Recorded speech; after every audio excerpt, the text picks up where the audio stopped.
The way to work in Illustrator is you've got one hand on your mouse, you've got another hand on your keyboard, and as we've been talking about in this whole series, when I'm using the pen tool, I'm clicking and dragging around with the hand that's on the mouse, but then I'm very often pressing um, Alt or Option on the keyboard because I need to temporarily toggle to my convert anchor point tool. And other times I'm pressing Control or Command on the keyboard because I need to toggle to that direct selection tool. And sometimes I might be pressing spacebar so that I can, move around or whatever. So there's this fast, fluid workflow that comes out of that having your hand able to get to those modifier keys. And a great way to practice that and start to get nimble, get that muscle memory so that it becomes second nature what to press to toggle, when to toggle, is to just start by tracing some letter shapes.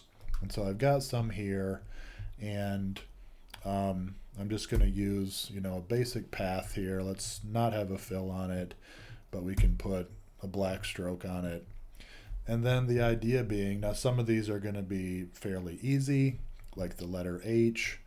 It's, mainly, I guess, straights, but sometimes I am going to have to pull out a control handle on it. Sometimes I might have to get rid of a control handle because I need to go back to a straight or whatever.